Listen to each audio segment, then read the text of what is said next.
өлеңмен шөлді қандырған, құнды сөзге тойдырған.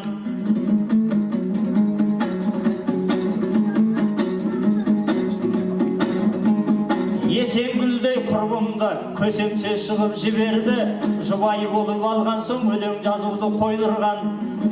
60 жасым құт болсын, 60-та мынау мінекей адам түйесін сойдырған. Тарқамасын думаның, өрле берсін жырларың, тойым тойға ыласып салтанат күнің той қылған ай.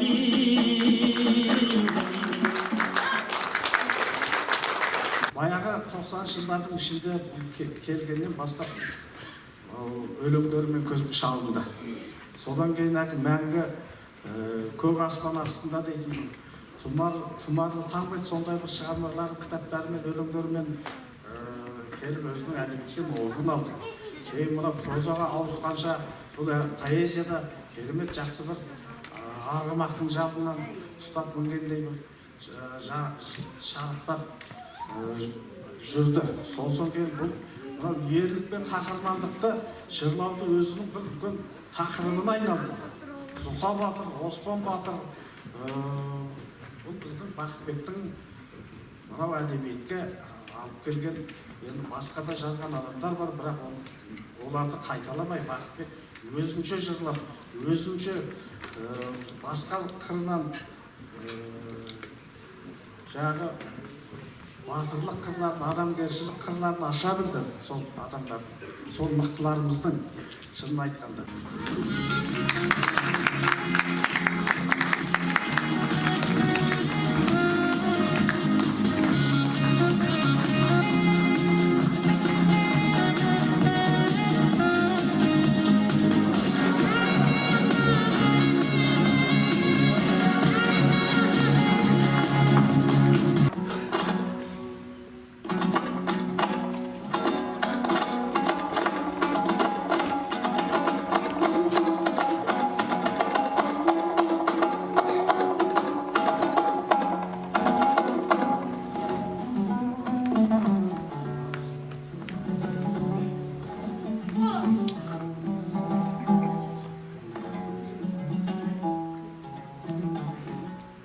Бізге қазір не керек?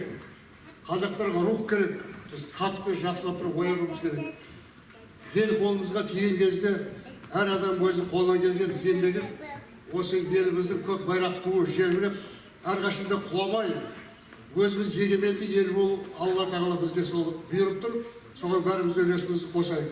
Мінекей соған да осы өзінің өлеңімен, өзінің шығармашылығымен Бақытбектің өзінің үлесін қосып береді. Сондықтан баяғыда жазған Гётердің шығармасы бар. Орысшасы айтып берейін. Что написано в тетради, у вас как в каменной ограде. Мен оны аударғам. Ақ қағазға жазғаным, тас қамалға саларым деп Тұрсынбек ағамызға айтып едім. Аға, қалай мені мынау дәрігер переводтан десем, ай, мынау сенің өте жақсы переводтан. Сондықтан ақ қағазға жазғаным, ол тас қамалға салған. Ол ешқашында өшпейді, ізі әрқашында қала береді. Бізді тек қана поэзия таныстырды. Анау мынау емес. Сол арқылы біз бір-бірімізді сұрастан жоқ, бір-бірімізді жаттап білеміз. Менің өлеңдерімді поэмамнан бастап, мақалаларым шектей, кешегі шыққаны бәрін міне жаттап қойды. Сондықтан мен бұған басын деймін.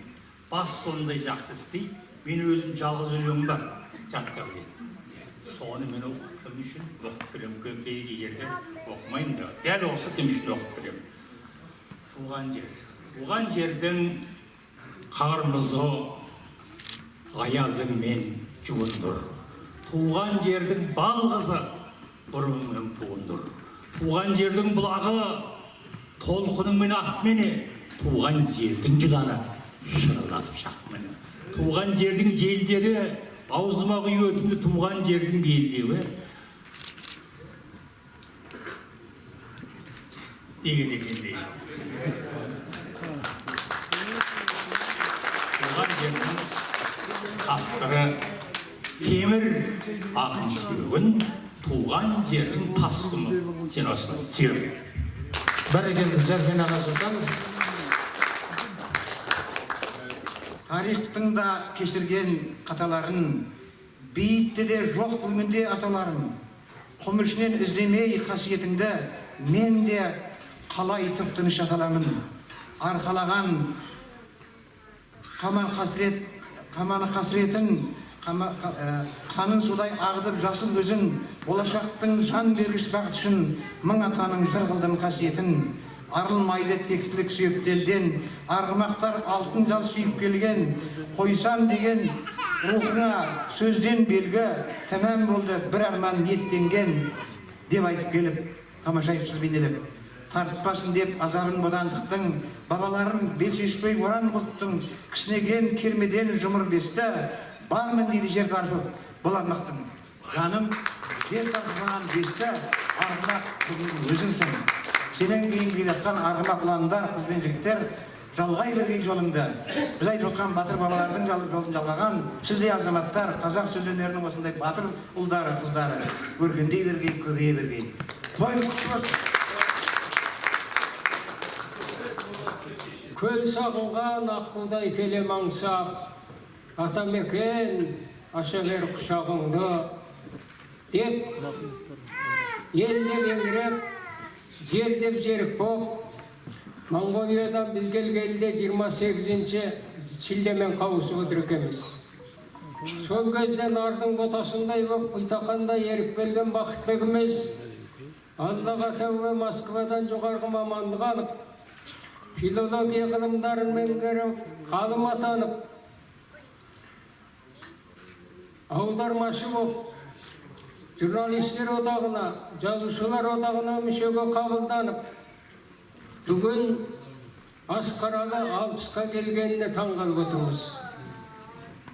Рас, Бақытбек бұл жолға қарап жүріп келген жоқ.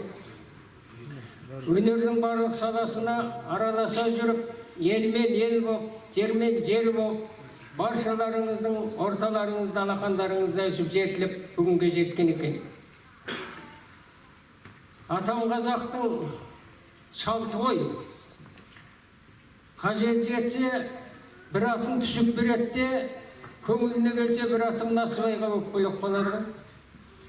Сол ұрпаққа жалғасқан ғұрып, салт, әдет бойынша бүгін осы Бақытбегініме мен де ата жолыменен астына ат мінгізіп, иығына шапан жапқым келеді.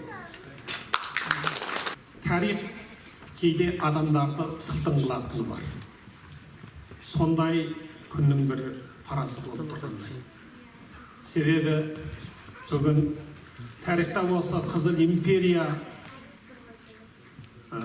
коммунистік билік, социалистік жүйеге қарсы күрескен Оспан Батырдың 20 жылдығы менен бүгін Бақытбек бауырымыздың 60 жылдық мерейлі тойының кеші бірге келіп отыр. Ал енді мені Бақытбекпенен таныстырған, бізді Бақытбекпен қауыштырған бірінші кезекте бұл Қазақстанның тәуелсіздігі. Мен содан бастап білемін, 26-27 жыл болып келе жатыр. Бақытбек бауырым осында өлеңіменен жалынды, керемет терең де өткір публистикалық мақалаларменен мені өзіне тәнтірілғаны бар. Содан бері баспасөз беттерінде Бақытбектің шығармаларын оқып, өзім марқайып қаламын. Бақытбек отанға үлкен сүйіспеншілікпен келді, жалынды өлеңін ала келді, үлкен ұлттық рухымызды ала келді. Біздің мынау қазақ отандық үлкен әдебиетіміздің толқынын үлкен соған тамшылап толтырды, дамытты дейміз. Осындай Бақытбектің өлеңдері, Бақытбектің жырлары ойлы да сырлы, адамға ой салатын, отанды сүюге баулайтын үлкен рухпен келді, бір мұқалмас ар жағында жанып тұрады. Мен өзім ақын болмасам да, әдебиет танушы болмасам да осындай сезінемін. Сондықтан Бақытбекті іні ретінде, бауыр ретінде, талантты азамат ретінде құрмет тұтам, жақсы көрем. Әне-міне деп жүргенше Бақытбек те 60-тың заңқарына қадам басып қалыпты. Әне күні айттым, сені мына мұртыңа қарап 40 жас дейді ғой, қайда қалыпты. Ол мәңгі осындай жаста, жалында өлеңіңді жаза бер, өмірің ұзақ болсын, отбасың аман есен, бақытты болсын, саған тілектеспіз. Елімізге көптеген шығармашыл сыйлық жасай бер. Сені біз үлкен үміт күтеміз. Сенің жазғаныңнан әлі жазатын көп деп сенеміз. Сыймайды санап өлшемге. Қытайдар шығып орысқа болмаспын одан өлшемде.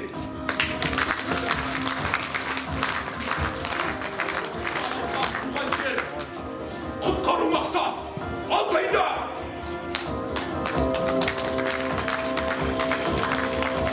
Алаштың арысылы, алпысыңда не дейін арда құрдас, айналайын Бақытбек Бәмішұлы, жылжы баққан жылғадай жыр өлеңі, жақындаған жаныңа білер еді, өлкедейін мен сені өркендейін, өргерейдің өрелі бір өрені, буырқанда бауырым бұрқада тұр, шығандарға шығасың шырқа бақыр, Оспан батыр, Азанбай абыз бабам, рухымен кетесің, Зуқа батыр, ит жылы біз туғанбыз бір ғасырда, сырласым да, досым да, құрдасым да, ішімізге әйтеуір ит өлген жоқ, бар қазақтың тағдыры бір басында, аз көрмедім тағдырдың тартысында, қатар жүрдік өмірдің әр тұсында, аламанды аңсаған арғымақтың жалғын сылап кетейін алпысыңда деп. Неге деп ойлаймын. Шапалақтарыңызға да келеді.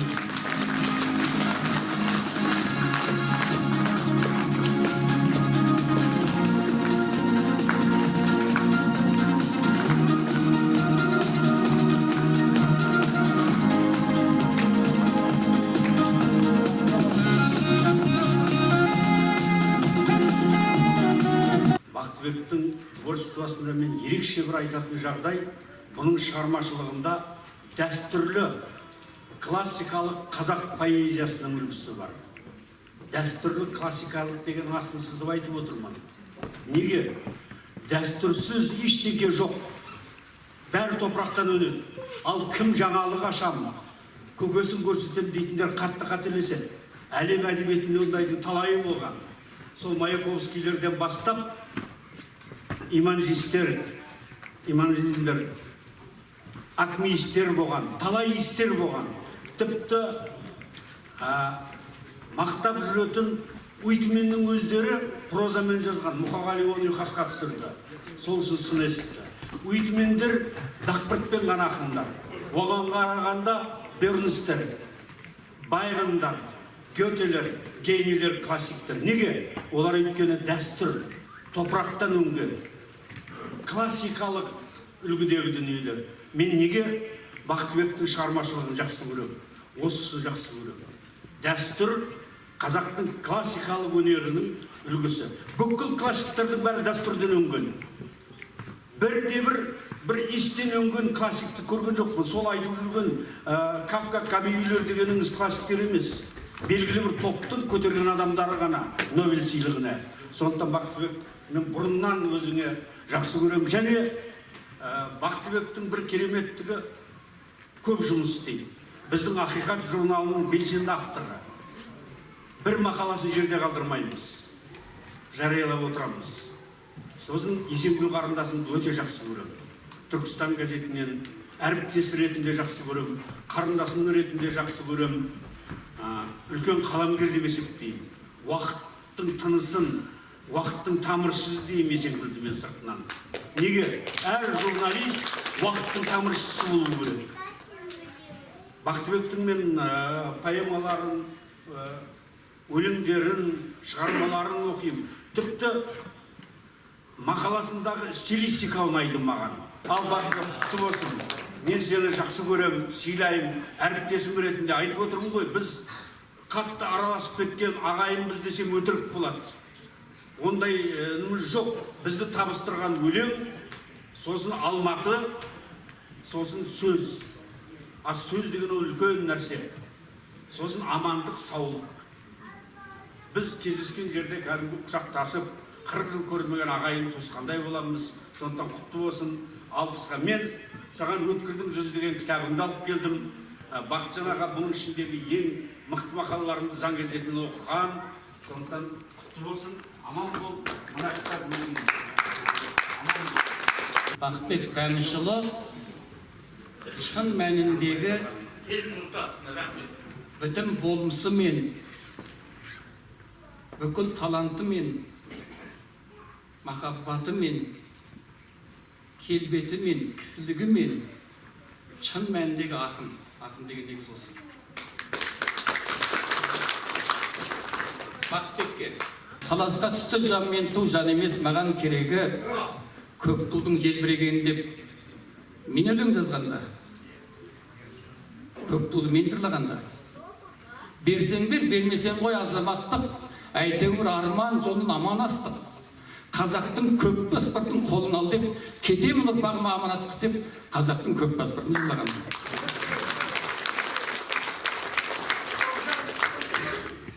Алтын аралдың арғымақтары дейтін өлең. Мен кешіндегі айтылғандай, әжемнің иісіне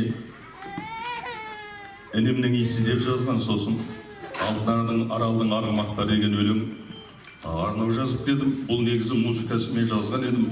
Ортада бір сәтсіздіктер болып, айтылмай қалды. Бұйырсалдағы күндерде тыңдап жатасыздар. Бүгін мәтінін оқып берейін. Жастыққа тимей жар бұлақтары, таңдайға таппай бал бұлақтары, ауыздықпенен су ішкен қайран, алтын аралдың арғымақтары. Ашылмай түндік шаңырақтағы, түндерім қалғып таңың атпады, әр қадамдарын аңдып аттады, алтын аралдың арғымақтары. Аға жайарман жалын атқан ай, ағдала төсін аңыратқан ай, ел үшін шәйт аруақтар ай, алтын аралдың арғымақтар ай. Мінбесе атқа қарғып аттағы, емес пе бүгін ардың атқаны, кезеңнен және көрер кез келді, алтын аралдың арғымақтары. Алтын аралдың арғымақтары, өркенің өсті жамырап тағы, Зуқа мен Оспан Сұлубай атып, қылыштар әлі бар қанаттағы. Көлбірек көкту бақ нұрымдағы, асыры түсті шаттығымдары, еліне есен оралса екен, алтын аралдың ақ құлындары. Ұмтылар сонда қайғының бәрі, асырсын ұрпақ айбының дары, арғымақтардың арманын ақта, алтын аралдың тай құлындары. Арғымақтардың арманын ақта, алтын аралдың тай құлындары.